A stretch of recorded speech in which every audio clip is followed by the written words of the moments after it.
When we are talking about Hadoop, we are essentially talking about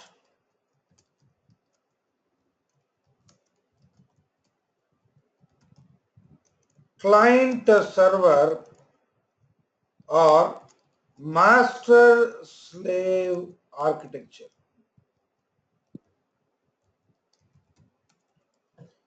As I told you, we have two things here, one HDFS and the other one is your MapReduce. If you observe closely these two things, even in terms of your HDFS, has got name node,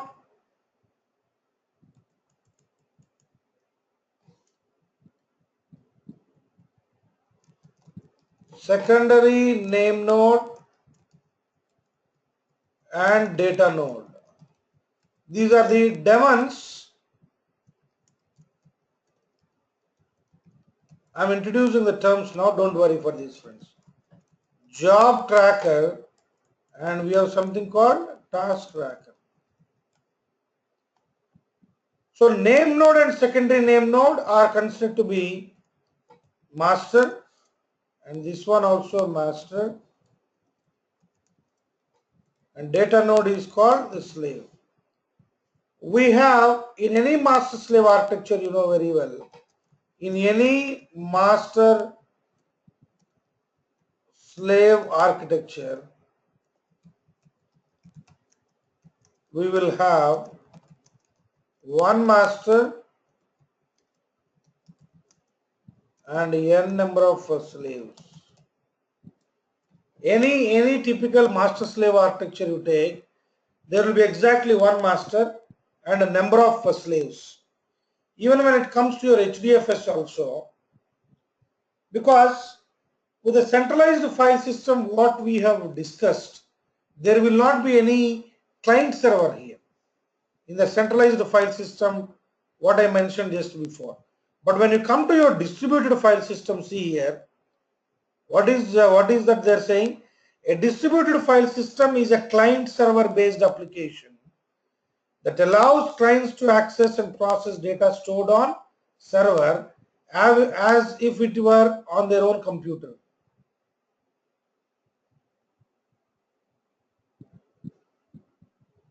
You can see that one here. You can see that one here.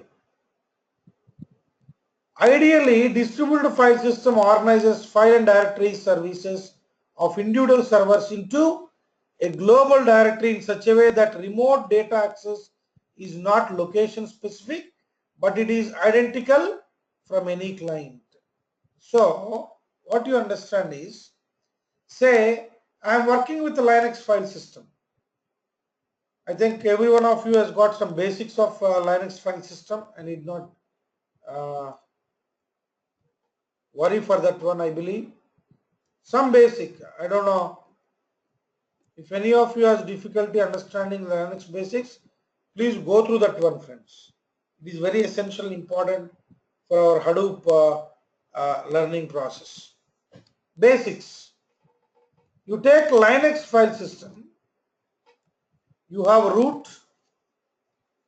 Under root we have a lot of other things like, we have bin, we have TMP, we have OPT, you have user.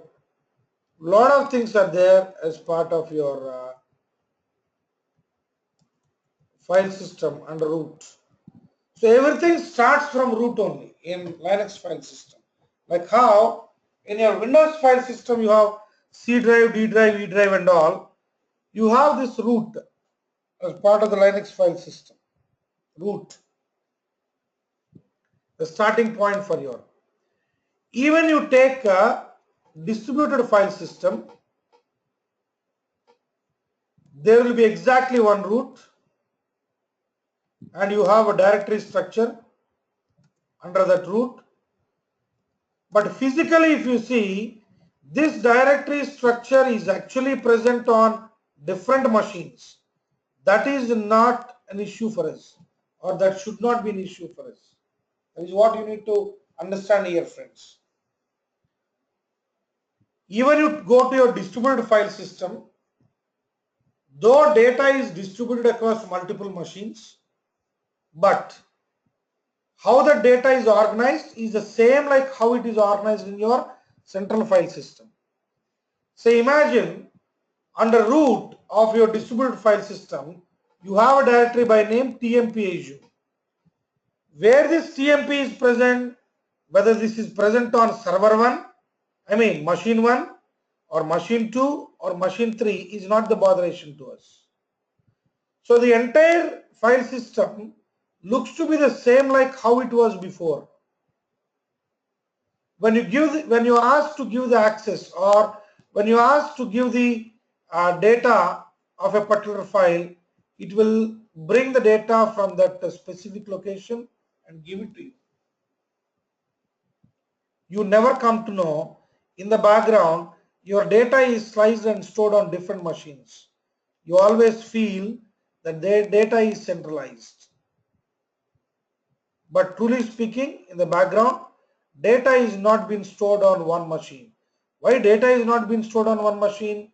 Because your data storage need has grown beyond the storage limit of your traditional infrastructures. That is why what you have done is you have sliced your data into 3 parts or 4 parts or 40 parts depending on your need, and this chopped data is being stored on the individual machine.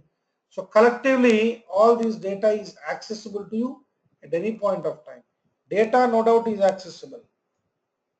Data no doubt is accessible, and you are able to work with the data also. But the data is not physically stored on one machine. It is being stored on multiple machines. That is the reason why we call this file system as a file system which is distributed across multiple machines.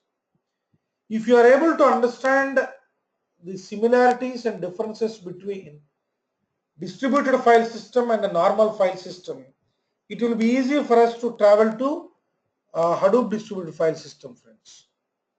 Are you able to get this clarity? Srini, I have a question. Please.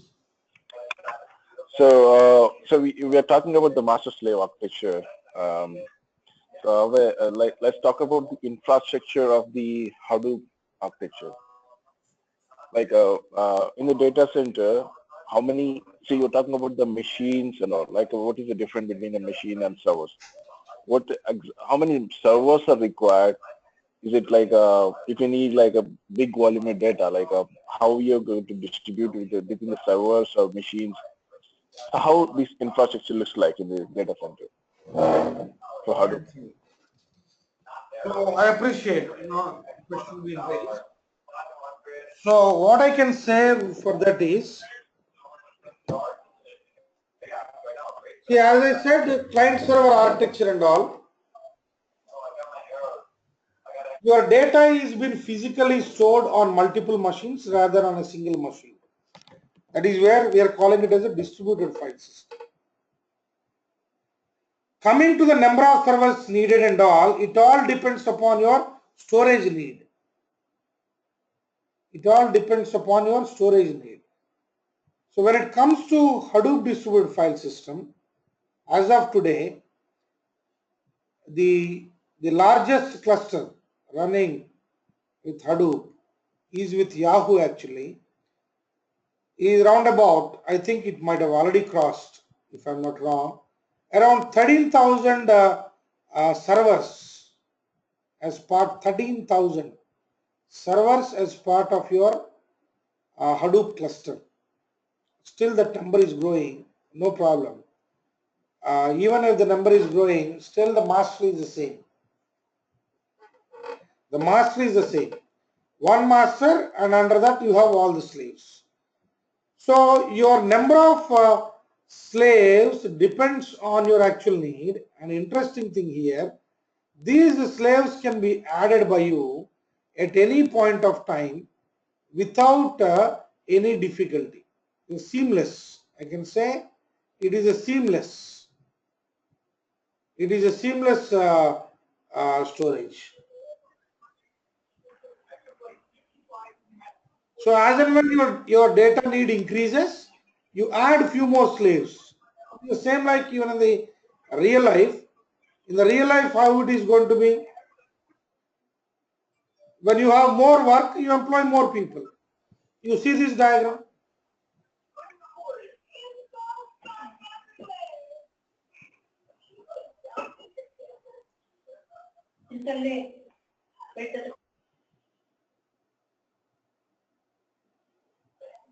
This is a typical Hadoop cluster where you have name node, secondary name node, and job tracker on independent machines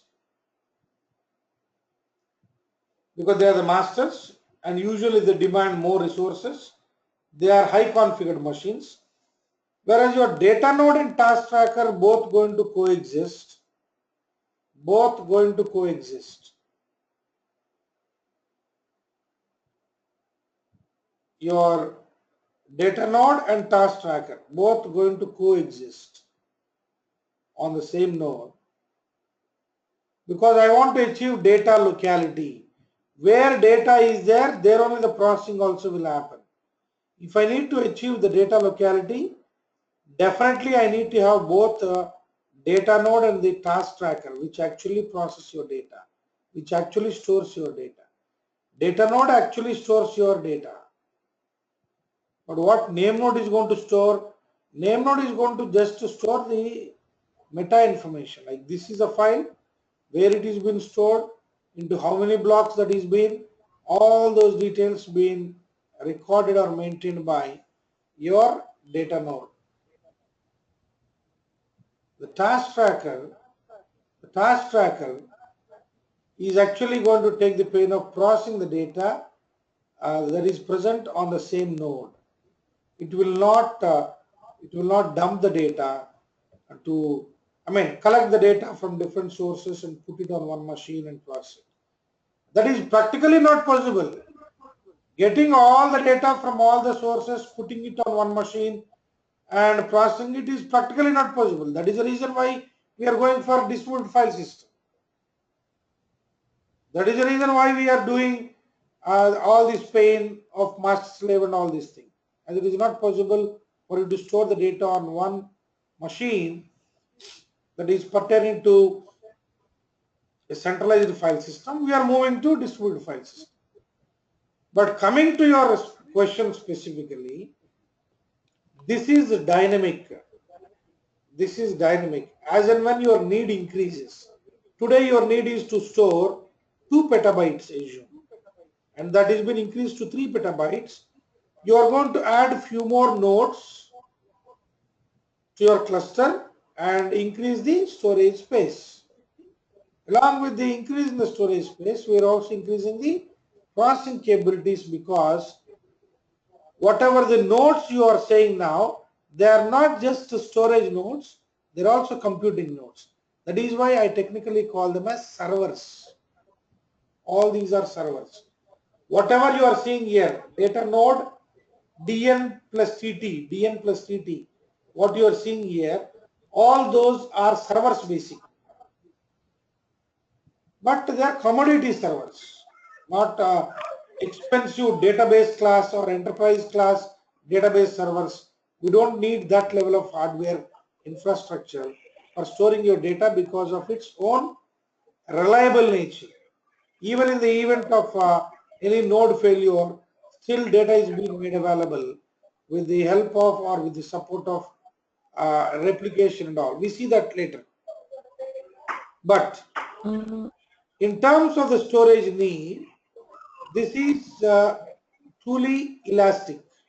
Elastic, as and when your need increases, you can increase the number of nodes seamlessly without disturbing the integrity of your existing infrastructure. Most systems, what they insist is, they are useful to you to an extent. Beyond that, if you want to do anything, then they fail to do that. Then they fail to do that. And we need to trash that entire infrastructure and start building something new. Then only it is able to address your current problem. But that is not the case when you come to your Hadoop. So even your need is 2 petabytes today, in the coming 4 petabytes, 10 petabytes, 100 petabytes and all. As and when your need increases, you just add new servers to your existing infrastructure. They get seamlessly integrated into your existing infrastructure or landscape. That makes sense, Prasad? Is it been asked by Yeah, Prasad? Yeah. and Srinivas, like Please, please. yeah, actually, um, so all the servers are having the same operating systems like Linux or Windows, or is it like any specific need for the Hadoop servers? No, no. Come out again. Like, so I have a server which is an Linux operating system. Hmm. So that even that works for the Hadoop clustering, or any specific need for the clustering Hadoop. Yes, whatever you are seeing here, rack 1, I assume. Let us take rack 1. We have data node and task tracker, which you are seeing, right? That is present on single node, single machine. What actually that machine carries? That is actually a CentOS box. If you take out that node, it works as an independent or individual CentOS box. But the same when you bring it into the cluster, we are calling it as a node because you are not storing the data directly as part of your CentOS.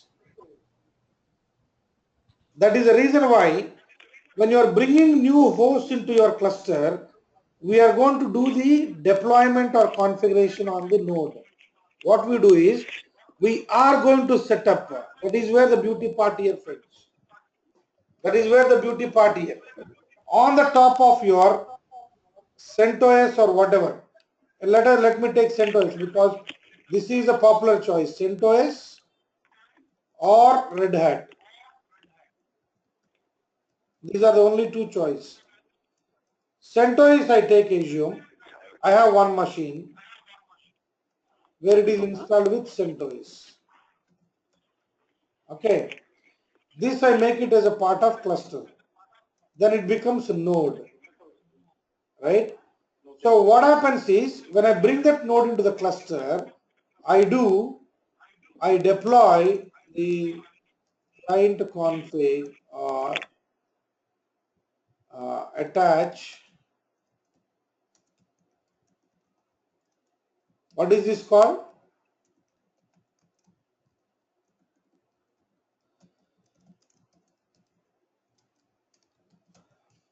This is technically called as a fuse, F-U-S-E, F-U-S-E, file system in user space. What I do is on that CentOS box,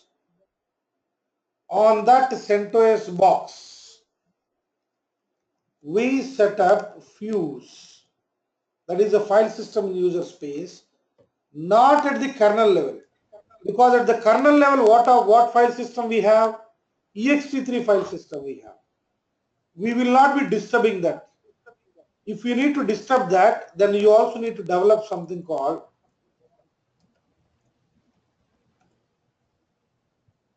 are you getting my point, friends? Yes, You see, Srini, it's very clear. you see the node here. That node is set up with the CentOS operating system, and it has got ext3 or ext4 file system. That is clear. Now, what I am doing is on the top of that existing, I am setting up my own file system called file system in user space, that is called fuse, without disturbing the integrity of that machine. We are not going and touching the kernel. In the user space only, we are setting up some file system. How I do that one? When I bring the node into the cluster, I deploy some configuration onto my machine. Thereby, that storage also becomes a part of my global storage. The moment I take out that machine from the Hadoop cluster and put it outside, it works as same like your CentOS box. how it was before. No change at all. No change at all. Suppose if this is not the case, you need your own file system even at the kernel level. Then we need to have our own operating system also. That is called Hadoop OS. And on the top we will have a file system. So that is going to happen. That is not practical. That is not practical. That is the reason why very cleverly and innovatively they developed something. Of course, Fuse is not only with Hadoop friends. Fuse is there in existence even long before Hadoop. They use that Fuse model here for the reason I don't want my existing file system to get disturbed. That is why your existing file system will be as is. Whenever I want, I can bring this as part of the cluster. I don't want, I can remove. And you see, when that machine is present within the cluster, then only it makes sense to the file system. I mean, your whatever configured at the user space. That makes sense only when it is a part of the cluster. When you have taken the machine out of the cluster, it makes no sense with the file system. That is why the data that is stored in the user space is not accessible or visible to anyone, what you stored actually. That is known only to the name node. That is where I call here, friends, Hadoop exists in one of the three modes. One, what is the first one? Standalone mode. Two,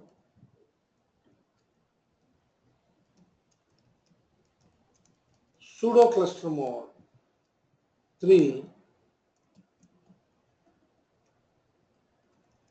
fully distributed mode. Your Hadoop will exist only in one of these three. Standalone mode is just for the sake of experimenting to run Hadoop jobs against local file system, not your distributed file system. So pseudo cluster is something like everything same like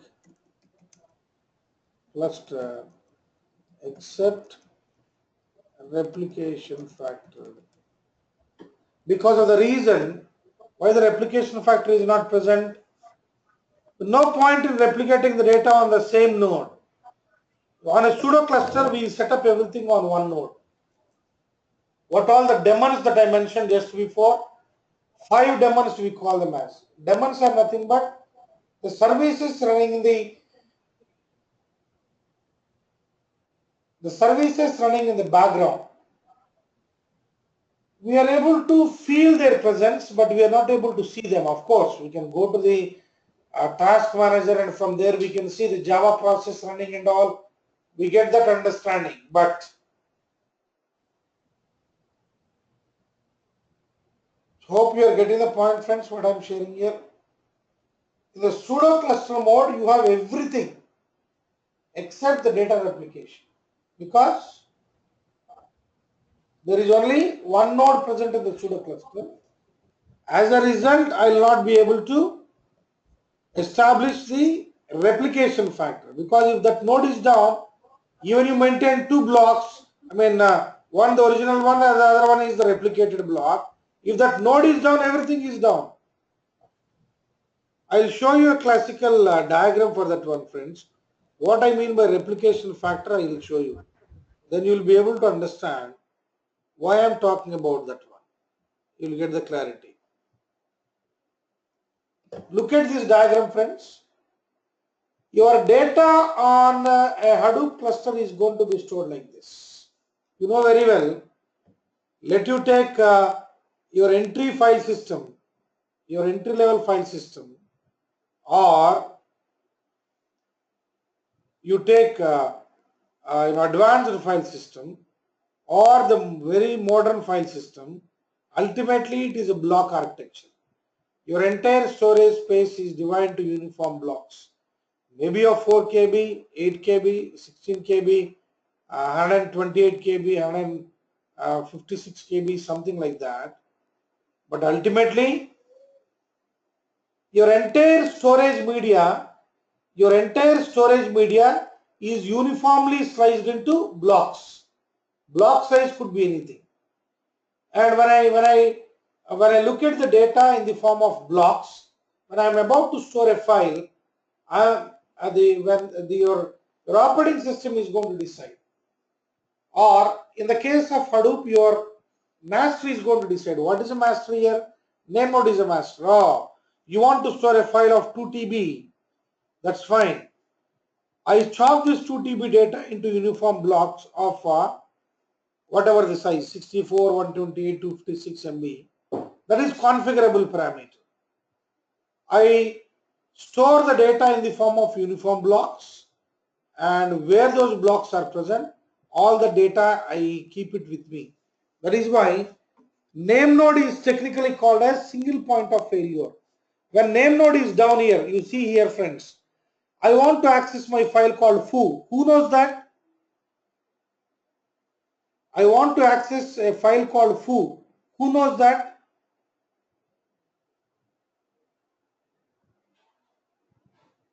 Name node?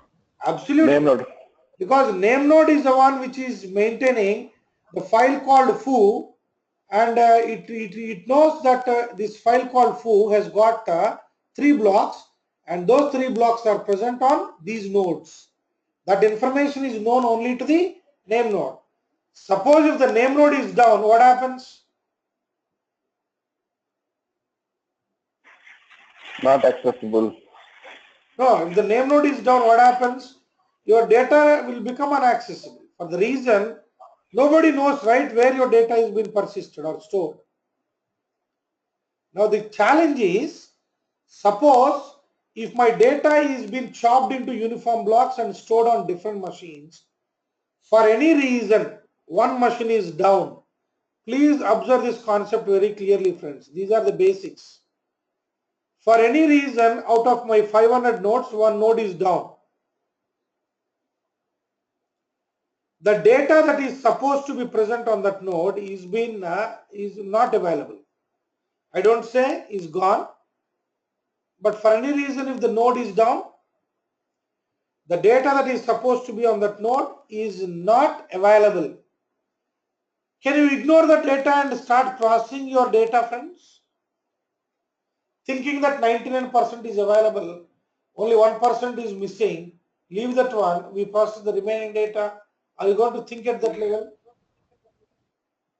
No. No, for the reason, in IT landscape we have only 2 things, either 0 or 100. There is no such thing called 99.99. Either 0 or 100. Either my complete data is available or no data is required to me.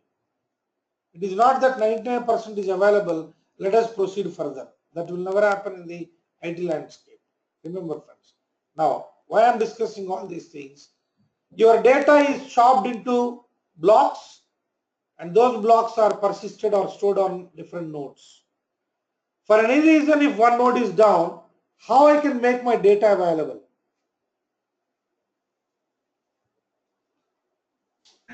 On the different node. Accessing the other node. Yeah, that is where the concept of replication friends. I mean, maybe you are aware of this one. I am not teaching you such a small basics. Usually, you keep multiple copies of your house key. Why?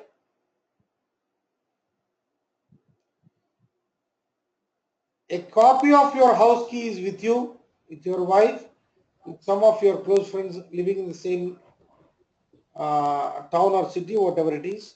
Why you do that one? Why one key is not sufficient?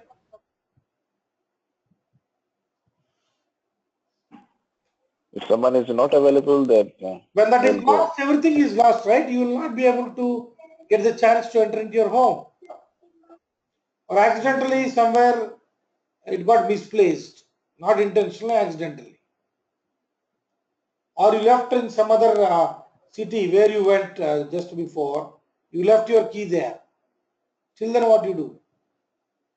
Same like if a particular block of data stored on one node, for some reason, if that node is down, then the data that is supposed to be on that node is not available. Not to happen this one, we have something called, what is that we have here? Replication. Please watch this diagram very closely, friends. The replication factor here is 2, not 3. This replication factor can be controlled or decided by you based on your comfort. Now, what I advise you to do is, your name node has stored the file called foo with the block numbering 124. And the replication factor here is 2. You please close one node with your fingers, friends. Whatever you are seeing on my screen, against to that you put your fingers. Say, middle one I closed. Middle one I closed with my fingers. I want to access my foo. If I want to access my foo, what blocks I require? 124 I require. So put your fingers against the middle node and check whether 124 available or not. Available? Yes. 35 available or not? Put your Yes. finger against the same node. Don't remove that. Put your finger against the middle one only. Check whether 35 available or not. Blocks 35 available or not. Yeah. Like that, you put your fingers against any node. Check whether 1, 2, 3, 4, 5 available or not. Of course, for file foo 124, for file bar it is 35. That is a different story. But 1, 2, 3, 4, 5 blocks are available or not. If a node is taken out of your vision, yes or no?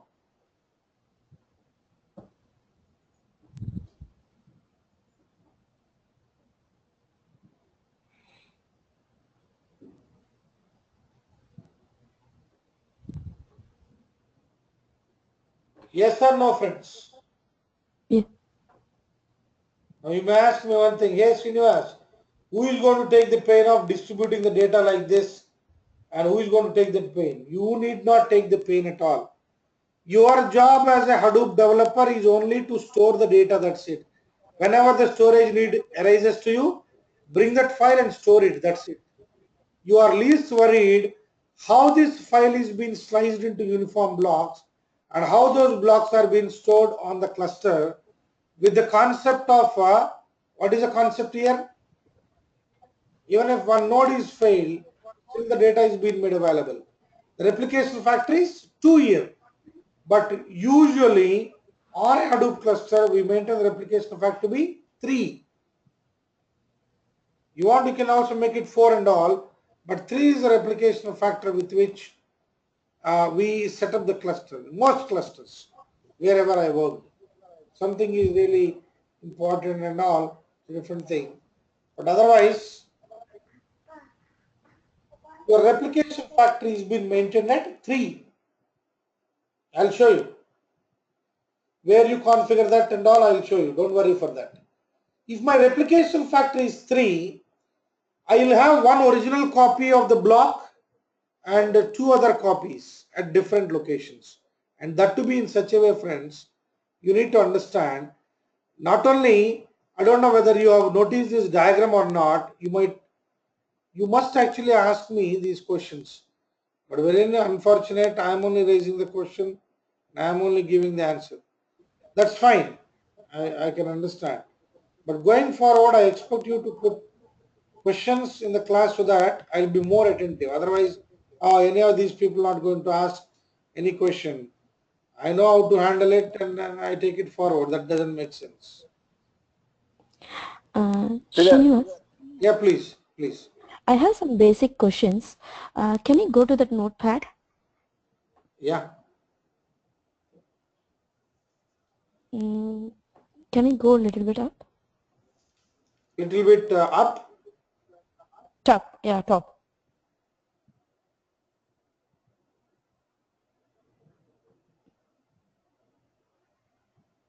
Yeah, we are talking about this master and slave. Can you briefly explain about what is master and slave? That is what we are looking at now. So on a typical Hadoop cluster, you see this one diagram. This name node is the master for your storage. Why we are calling this as a master for storage? Because this is the one which is actually preserving all your details. All your details, I mean. What is the file name? How many File blocks details. of this file? Where those blocks are present? Where the replicas are present? All that information is present with that name node. Name node only will capture all that information and preserve it. Any point of time I request Hadoop cluster, I want this data to be processed. I want this data to be copied. No, of course, copying and all is possible, but we will not be shuffling or moving data. Say for example, friends, you want to process a file called foo, which is of 3 GB. You expect me to pull all the blocks to one place and you process there? That never happens. In the big data context, that never happens. What is going to happen? What is going to happen? Data will be there itself. My code will go and process the data so that it is more cheaper and more easier.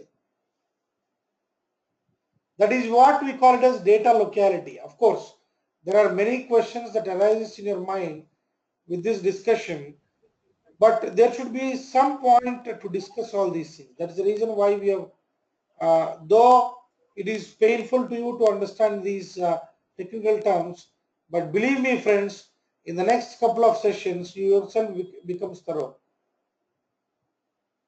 At the beginning, as I am introducing. Yeah. Srinivas, I have a XYZ name nodes, XYZ name nodes, and how the cluster will identify that I'm going to pull the data from X only, or Y only, or Z only. Because the name node knows, right? The name node is storing that information that, this is the file. It has got 5 blocks and those 5 blocks are present on these nodes. So whenever either processing request or storage request, it all happens through your name node only. Even if you want to process the data, first you should get the information, right? Where the data is present. So I have the replica of X and Z. So it will access first X. Yeah, I got your point. So I only take my first copy into consideration while processing the data. For any reason, if the block is not available there because that node got failed and all, then I think about accessing its duplication block. But that to be only for that particular job execution. Over a period of time, what happens? I think you are getting my point. Yeah. Over a period of time, what happens? If some node is down, the original copy is supposed to be on that one, that is been lost. So what immediately it will do is, it will make sure that the blocks that are supposed to be on that node, all those blocks are uniformly distributed to the other nodes with the same flexibility in accessing it. This is all the pain of the name node only. This is all the pain of the framework or the cluster. Programmer, Hadoop developer is not going to involve or do anything in that. Okay. So this configuration, the original duplicate configuration will be available in the name node itself. Absolutely. Name node knows very well that this is my actual copy and these two are the replicas. For any reason, the node on which the original copy is present for a given file, if that node is down, within no time, it knows very well how to make the blocks present on that the failed node needs to be distributed to the other nodes. That is also the pain of the name node only. And also make sure here, friends, that suppose we are all talking about node is down, what happens? But I am putting a question here, if the entire rack is down, what happens?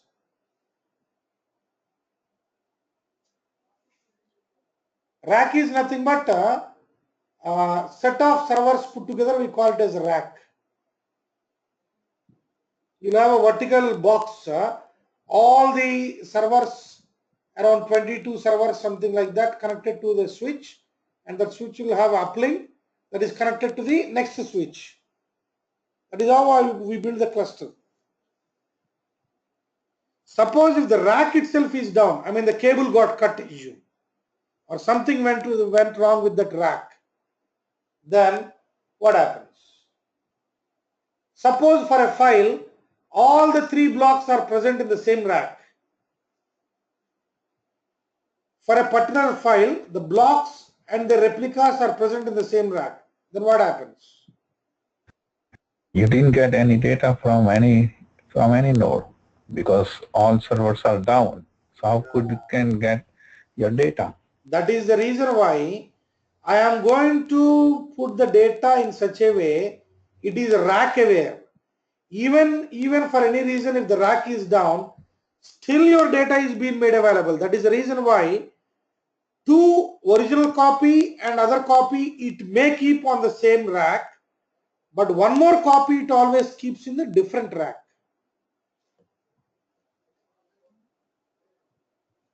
You got my point, friends? Yep. Yeah, clear. That is called rack awareness. Rack awareness, I mean, you may ask me one thing, Srinivas, if 2 racks are all of a sudden down, or 4 racks down, 5 racks down, 10 racks down, then what happens? Then human intervention is definitely required.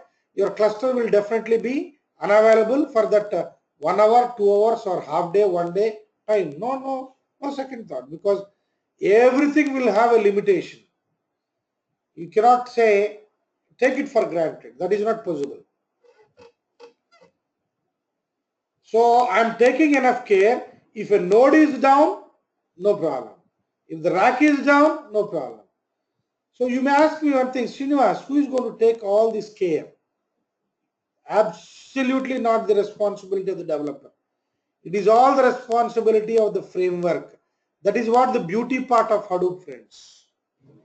That is what the beauty part of Hadoop. All the complex things are being abstracted from the developer, so that as a developer what you are supposed to do, process the data and give the meaningful insights of the data. As that being your responsibility, we can comfortably fulfill that without worrying about rack awareness. If something goes wrong with the data node present in the rack, or for all these questions we have the answers. Please fix this diagram in the mind, friends, how your typical Hadoop cluster is going to be. Your typical Hadoop cluster is going to be like this, where we have masters running on independent machines. Usually masters going to run on high configured machines, and all other nodes can be, see, commodity hardware means you don't get misled, friends. Commodity hardware doesn't mean that you go and buy from the local market and you assemble the computer. That is called no, that is not my intention. Commodity hardware means the hardware that is not much reliable because it is less expensive and all. So that is also sufficient for the reason. What is the reason? Are you getting my point, friends? We are always supplying the data locality aspect. We are not going to pull the data to one common place and process it there. Where data is there itself it is going to be processed. But if you process one block, see, in order to process a file, I need to process 5 blocks. But 2 blocks are present in one node and 3 blocks are present in another node. You think just processing these 2 blocks you get the output? It is only partial output. It is only partial output. After processing every block, we get partial output. All such partial outputs need to be put together to actually get your, are you getting the point, friends? Yes, Srinivas. Can you have a replica of two data centers, like in case of disaster recovery? No, come out again. Can we have? Can you have a replica of two data centers? Like one data center is in Florida, one data center is in New York. That is actually happening. That is actually happening. As of now, within the same cluster we have, but if you want a disaster recovery kind of thing, yes, you have an option called dist cp. Dist cp. In Hadoop, you have an option called dist cp. I mean, that is called distributed copying. You can copy the data of one cluster into the other very comfortably, seamlessly, with one single command. It takes care. It takes care. We need not worry for that even. Even in the event of a data center failure, still your data can be made available in the other cluster. That is how your Hadoop is actually been designed or developed. It's possible. It's definitely possible. So if you look Okay. at all these things closely, friends, I would like to give you a clear understanding with the today's discussion that your name node is the master for or a single point of failure for your cluster, where the entire storage information or how your data is organized is known only to name node. That is the reason, friends, for name node there is a backup called secondary name node. Imagine, friends, for some reason if the name node got corrupted, the hard disk got burnt. Is it abnormal? The name node's hard disk got burnt. Then what happens? Of course, your cluster will not be available. That is one thing. Because till you set up the cluster again, until you bring your name node back, your cluster will not be accessed, but is sure. In the event of name node failure, human intervention is definitely needed. Because I need to collect the disk image from a secondary name node, construct my name node back, and attach this file system image to that name node. Then it starts functioning. And don't ever imagine, in the event of the name node failure, secondary name node automatically comes into picture. No. Secondary name node is always dormant. It always works as a backup to your name node. It will not come into functioning the moment name node is down. It is not like your load balancer kind of thing where one instance of the web server is busy, the request is routed to the next instance. No. In the event of name node failure, definite human intervention is needed. I am going to construct my name node back by taking the file system image from the secondary name node. That is why for storage only we have a backup. We have a name node and a secondary name node. But for processing, we don't have any backup. We have job tracker, which takes care of executing the jobs, but the actual execution is being taken care by task tracker. Now you may ask me one thing, Srinivas, why there is no backup for this? For task tracker, why there is no backup? No problem. Even if the processing fails, I'm going to reinitiate the job. I give you a classical example, friends. You are going to double check. Please understand this example. You are going to double check whether you locked your house properly or not before leaving. Are you going to double check when you are unlocking it? Oh, it got unlocked. Again, let me unlock it. Are you going to do that anytime? Unlocked is unlocked, that's it. But locked, we need to make sure whether it got locked properly or not. Something went wrong and not got locked, then very problematic. That is the reason why don't think that double ensure mechanism is needed everywhere, every time. No. Wherever it is needed, we are going to apply. Storage, we are more worried because processing, if something gets affected, we reinitiate the job. No problem for that. That is why there is no backup for the job tracker, but we have a job tracker and a task tracker. These five are technically called as daemons. Process running in the background are called as daemons. Daemon.